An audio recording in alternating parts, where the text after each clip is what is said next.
29 suspected members of a violent drug cartel are now in U.S. custody. 4:10 a.m., high above the Sinaloa highlands, a cold radar screen suddenly came alive.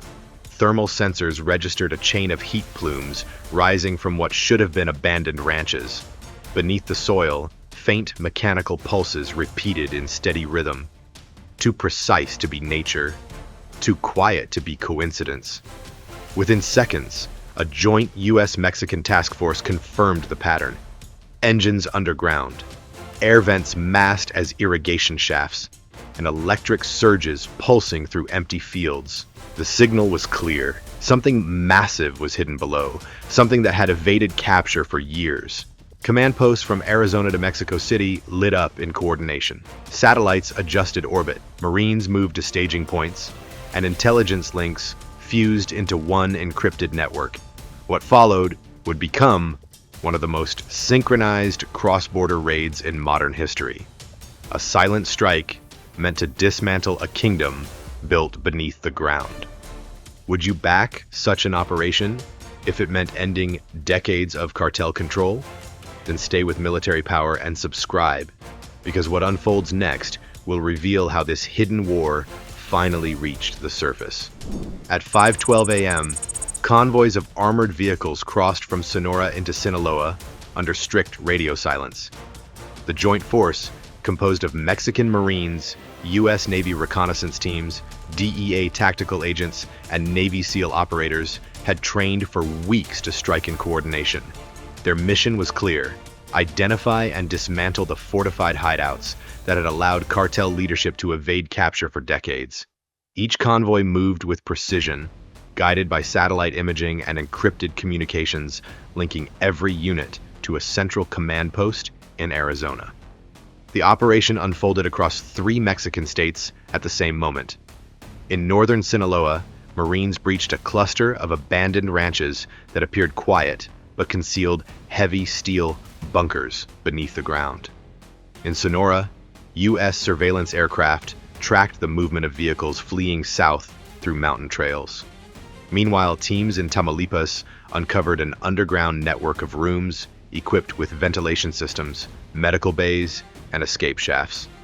Intelligence analysts later confirmed that the structures matched previous designs found in high-value cartel facilities. What made this operation different from earlier raids was its level of technological coordination.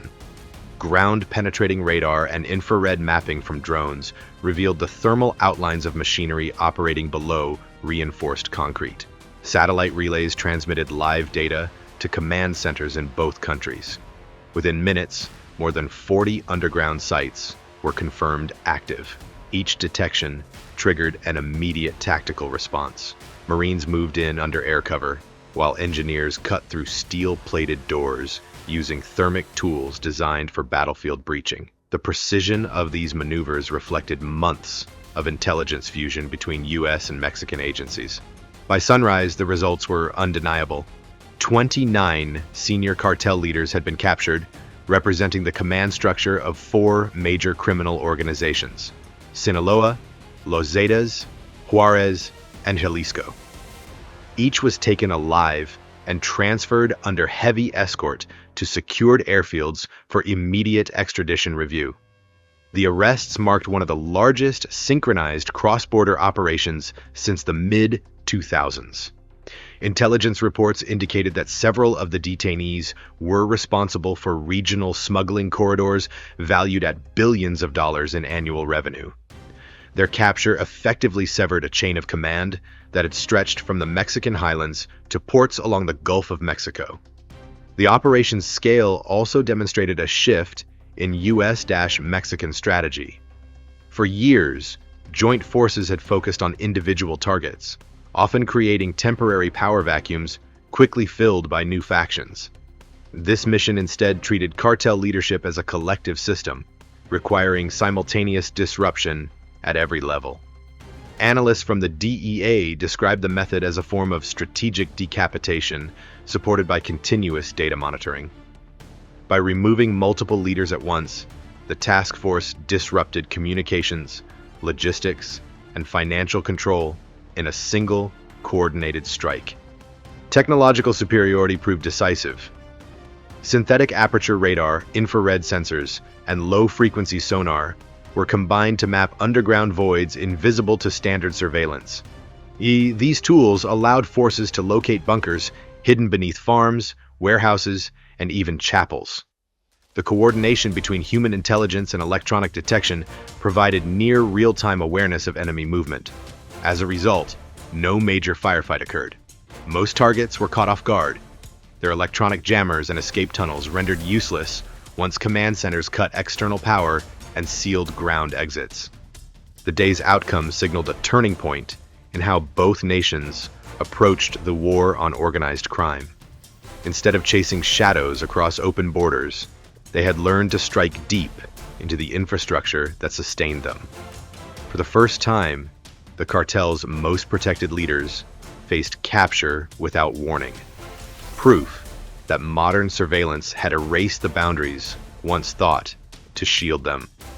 The road ahead would test whether this success could be transformed into lasting stability. But for that morning, the tide of control had clearly shifted. Within 24 hours of the joint raids, 29 of the most powerful cartel leaders were placed on military transport aircraft and flown to the United States under heavy security. It was the largest coordinated extradition in the history of U.S.-Mexican relations. Each detainee represented a strategic target, identified through years of intelligence, sharing, and legal preparation. The sudden speed of the transfer surprised both political observers and criminal networks, as extradition cases traditionally stretch for months or even years due to complex judicial procedures. This time, the process was executed through direct cooperation between the Mexican Attorney General's office and U.S. federal courts, following an extraordinary emergency protocol signed only days earlier. Behind the operation stood intense economic and political pressure. The United States had made it clear that cooperation would determine future trade stability. Reports from Washington indicated that the White House considered a 25% tariff increase on Mexican exports if the government in Mexico City failed to act.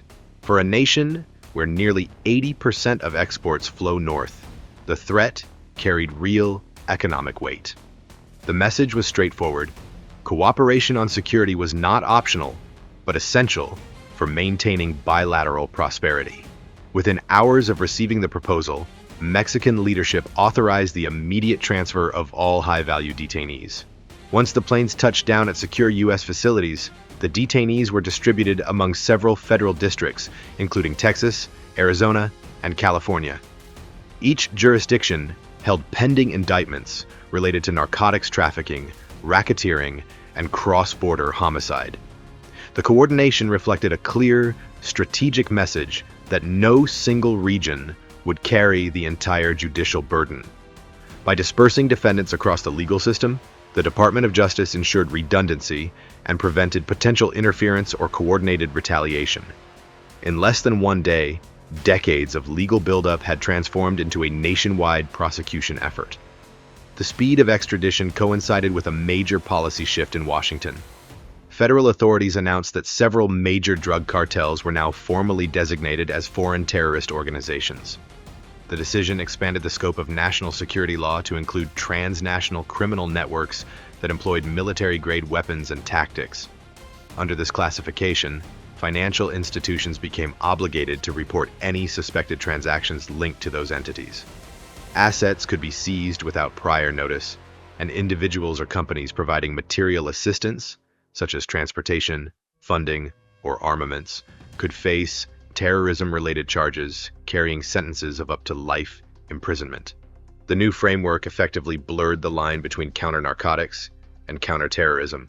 It allowed intelligence agencies to apply advanced surveillance authorities once reserved for anti-terror operations. Electronic intercepts, overseas asset tracing, and joint cyber investigations became lawful under this category. For the first time, the same mechanisms used to dismantle global terror cells were being applied to cartel hierarchies operating inside the Western Hemisphere. This shift also enabled closer cooperation between the Department of Defense and domestic law enforcement, creating an integrated security architecture across both nations. Economically, The classification triggered a rapid tightening of financial oversight. More than 100,000 suspicious transactions were flagged across North American banks within the first month. Treasury investigators began cross-referencing payments linked to shell importers, freight companies, and cryptocurrency exchanges. These financial trails revealed the scale of cartel penetration into legitimate commerce. The capability to freeze accounts instantly gave the U.S. government a new tool to cut off operational funding before it reached production sites or smuggling routes. For Mexico, the situation was both a diplomatic success and a domestic challenge. While the extradition demonstrated strong cooperation, it also inflamed nationalist opposition, accusing the government of surrendering sovereignty. Still, President Sheinbaum's administration pointed to tangible benefits: falling overdose deaths in the United States and renewed trade stability following the tariff suspension. Analysts noted that this balance between security and economic necessity reflected a pragmatic shift in regional politics. By linking trade and counterterrorism, Washington and Mexico City created a shared interest in preventing the resurgence of the networks dismantled during the raids. As the legal framework expanded, the battlefield against organized crime was no longer measured in territory, but in data and jurisdiction. The physical bunkers that once symbolized cartel power were replaced by frozen accounts and digital warrants. The fight had entered a new domain, one where intelligence and law would now define victory. The next phase would test whether these measures could outlast the adaptability of those they were designed to contain. Operation Takeback. America marked the beginning of a new phase in the joint U.S.-Mexican strategy against transnational cartels. Instead of relying solely on human intelligence or physical raids, the mission integrated advanced sensor networks, naval surveillance, and artificial intelligence to locate and neutralize more than 40 operational bunkers still hidden beneath the Mexican landscape. This was not a conventional law enforcement action, but a technological campaign designed to dismantle what analysts called the command grid of organized crime. At the core of this campaign stood an array of sensors deployed across air, land, and orbit. Synthetic aperture radar from reconnaissance aircraft scanned regions once thought secure, while satellite infrared imaging traced heat signatures that fluctuated abnormally during nighttime hours. These thermal anomalies often indicated underground generators or ventilation shafts. Microwave tomography, a technology originally used in geological mapping, allowed engineers to detect voids several meters beneath the surface. Combined with machine learning algorithms, these systems analyzed patterns of heat, vibration, and electromagnetic noise to reveal hidden infrastructure invisible to the human eye. Data collected from these platforms flowed directly to a joint command center managed by the U.S. Navy and Mexico's Defense Secretariat. Analysts layered radar readings with satellite maps to create three-dimensional models of suspected bunker complexes. Every fluctuation in power draw or temperature was logged, forming a database of over 5 terabytes that cataloged activity in real time. When the software flagged a location as high probability, tactical units received precise coordinates within minutes. The integration of real-time surveillance reduced operational delays that previously allowed cartel leaders to escape moments before a raid. This fusion of technology and coordination proved decisive. In a 2-week period, forces moved to neutralize all confirmed targets, destroying command nodes that had once served as miniature headquarters for cartel logistics, communications, and finance. Engineers documented that many of the bunkers contained reinforced walls up to 1 meter thick, satellite uplinks, and redundant power systems. The precision strikes minimized collateral damage while capturing critical data from recovered equipment. By disrupting communications networks and supply corridors simultaneously, the task force effectively dismantled the operational structure that had sustained cartel resilience for decades. The impact of Operation Takeback America was measurable and immediate. Within 1 month of the campaign's launch, cross-border overdose deaths in the United States declined by approximately 10%, while fentanyl seizures doubled across southern entry points. Mexican authorities reported a 40% drop in illicit air traffic within their northern corridor. These numbers were not only statistics, but indicators of how rapidly technology had begun to shift the balance of power. Analysts emphasized that the combination of satellite surveillance, maritime interdiction, and artificial intelligence had redefined counter-narcotics operations into a new form of precision warfare.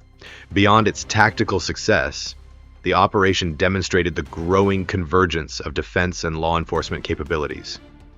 Military-grade sensors once reserved for combat zones were now being employed to detect and disrupt criminal infrastructure. This alignment blurred the traditional boundaries between national defense and domestic security, signaling a new model of hemispheric cooperation.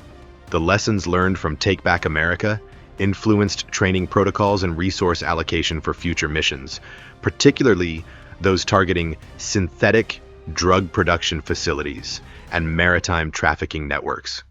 For both nations, the campaign underscored that technology could achieve what conventional raids could not: sustained visibility into an enemy that thrived on concealment.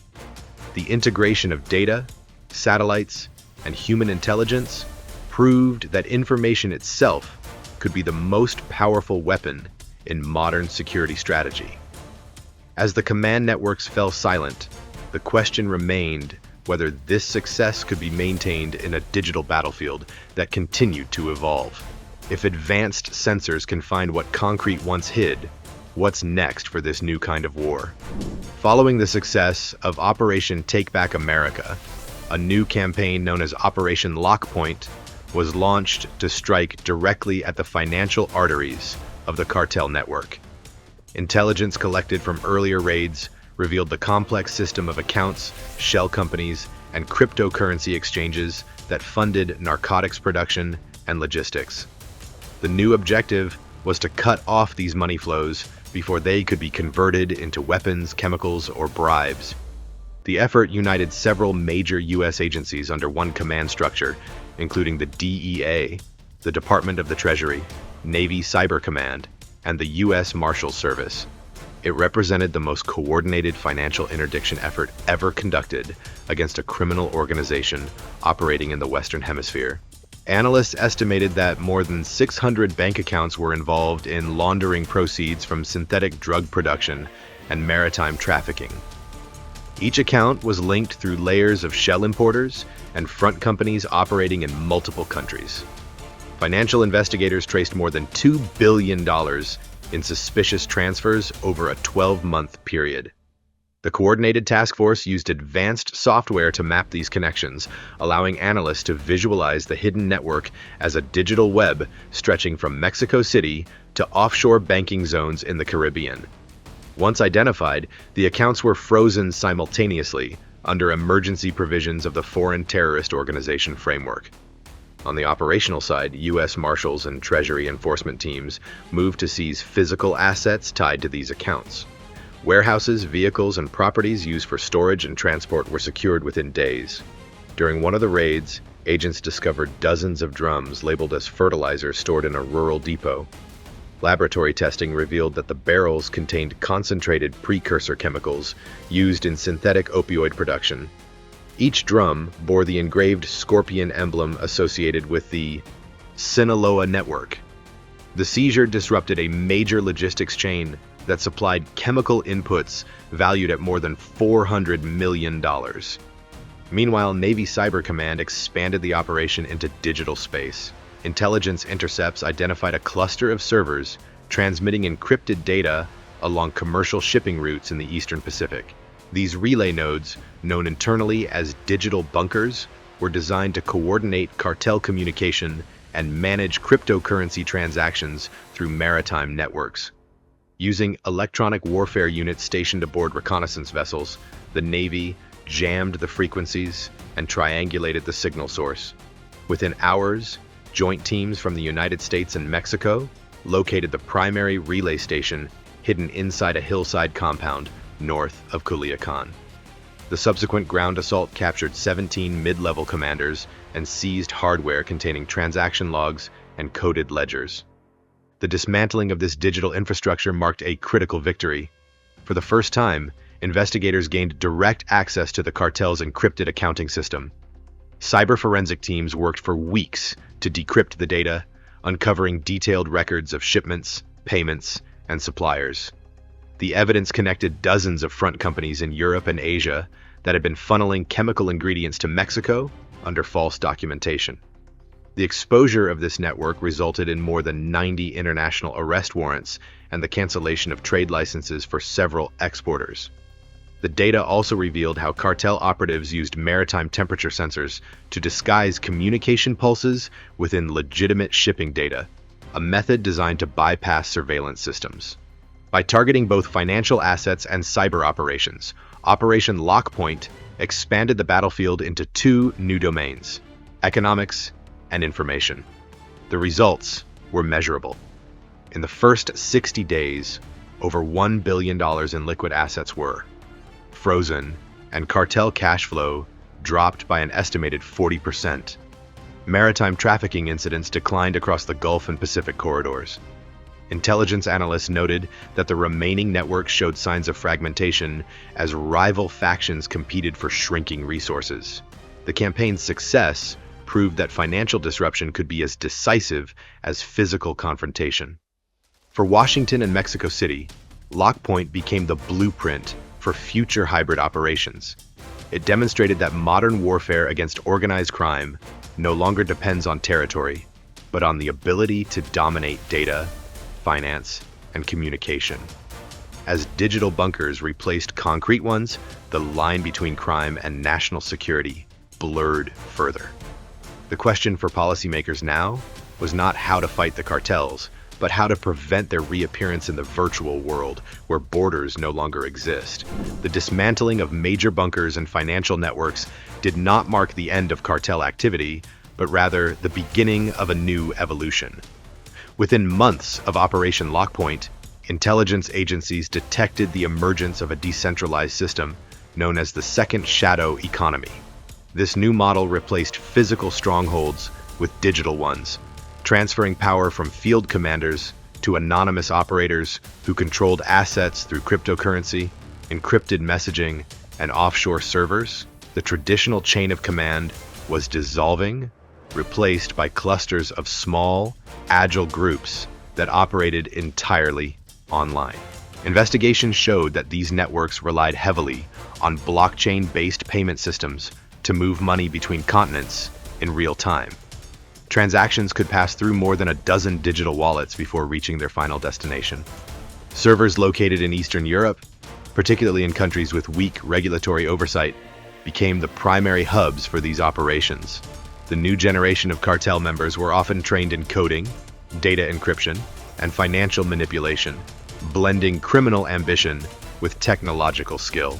This shift made direct confrontation almost impossible, forcing security agencies to fight an invisible adversary scattered across global cyberspace.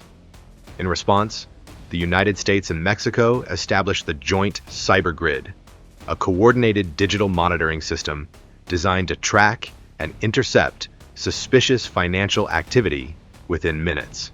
Through artificial intelligence and cross-border data agreements, the grid could freeze or flag cryptocurrency transactions linked to known laundering nodes. And officials confirmed that in its first operational month, the system had disrupted more than 300 attempted transfers valued at over $70 million. The rapid detection rate showed how technology had become both the battleground and the weapon in this new conflict. Despite these advances, new risks emerged. The destruction of centralized leadership created a vacuum that fueled competition among smaller factions. In regions like Sonora and Juarez, intelligence reports documented a rise in localized clashes as rival groups fought for control of supply routes and remaining assets. These confrontations often spilled into urban areas, complicating stabilization efforts by law enforcement. The Mexican National Guard increased its presence in border towns, while U.S. agencies deployed additional aerial surveillance to prevent cross-border spillover. The violence underscored the paradox of success. Dismantling hierarchy had reduced large-scale coordination, but unleashed chaos among emerging micro-networks. Analysts pointed out that the Second Shadow Economy had changed the logic of the drug war itself. The conflict was no longer defined by territory or firepower, but by the ability to control data, currency, and information flow. Cybercrime units now face the same challenges once reserved for counterterrorism: anonymity, global reach, and decentralized command. The same tools that enabled global finance also allowed illicit actors to survive without physical presence. It became increasingly clear that the traditional methods of enforcement, raids, arrests, and border patrols were insufficient against an opponent that existed mostly in digital form. To adapt, Washington and Mexico City began integrating cyber intelligence into national security planning. Joint task forces combined analysts from the DEA, the Cybersecurity and Infrastructure Security Agency, and the Mexican Navy's Information Command. Their goal was to maintain continuous digital surveillance and to anticipate patterns rather than react to them. By 2026, the two nations had intercepted several large-scale virtual laundering attempts that used artificial intelligence to disguise transaction origins. The success of these missions suggested that the future of this conflict would depend not on firepower, but on data precision. The transformation of cartels into digital entities reflected a wider global trend where organized crime adapts faster than regulation. The war that once relied on armored vehicles and helicopters now unfolded across encrypted networks and algorithmic exchanges. It was no longer a fight over territory, but over access to the global financial grid. For many observers, this marked the beginning of a new era in security policy, one where the line between defense, policing, and cybersecurity became almost indistinguishable. By the middle of summer 2025, the last of the cartel bunkers stood silent beneath the scorched hills of Sinaloa. Every tunnel, vault, and corridor had been mapped, sealed, and cataloged. What was once a network of hidden command centers had become a field of hollow chambers filled with concrete and dust. US and Mexican engineers worked side by side to reinforce entrances and collapse interior passageways. The air that once carried the hum of generators now echoed only with the sound of sealing charges. From the surface, the landscape appeared calm, but beneath it lay the remnants of an empire that had finally reached its end. Satellite images told the story more clearly than any headline. Where thermal maps had once shown glowing clusters of heat, the new readings displayed only the cold signature of reinforced stone. The absence of energy emissions became a symbol of victory. Federal agencies described the transformation as the clearest evidence that technological precision and legal coordination could achieve what years of traditional warfare could not. Each bunker closed was another step toward restoring control to legitimate authority. The era of hidden fortresses had ended, replaced by a new model of deterrence rooted in surveillance, data sharing, and financial transparency. For both nations, the aftermath carried lessons as well as warnings. The success of the joint operations proved that alliances built on technology and intelligence could shift the balance of power, yet officials also recognized that criminal adaptation was inevitable. The collapse of physical infrastructure did not mean the disappearance of the threat. Intelligence reports suggested that surviving elements of the cartels had already migrated toward decentralized digital operations. The fight that once unfolded through smoke and steel now moved through networks and encrypted code. What had been a territorial conflict was evolving into a struggle for dominance in cyberspace. Despite those uncertainties, the symbolic impact of the bunker closures was profound. In many of the same regions where cartels had once ruled through fear, communities began to rebuild. Schools reopened, trade routes resumed, and public confidence improved. Economic data showed modest but steady growth in several northern Mexican states during the final quarter of 2025. In the United States, drug seizures and overdose rates continued to decline. These shifts, though fragile, indicated that the combination of technology, diplomacy, and enforcement had achieved measurable progress. Analysts describe this outcome as a historic redefinition of modern counter-narcotic strategy. It was not simply about capturing criminals, but about dismantling the systems that protected them. The cooperation between Washington and Mexico City demonstrated how shared interests could overcome decades of mistrust. The end of the bunker era symbolized more than the destruction of concrete shelters. It represented the end of impunity, once guaranteed by geography. What began as a fight for territory had become a campaign for transparency and accountability across borders. They built walls to hide from justice. America turned those walls into their cages. The silence over Sinaloa was not just the sound of victory, but the beginning of a new vigilance. The world had entered an age where every signal, every transaction, and every movement could be traced. See you again next time. Don't forget to share your thoughts in the comments and subscribe to Military Power to follow the next front in America's silent wars.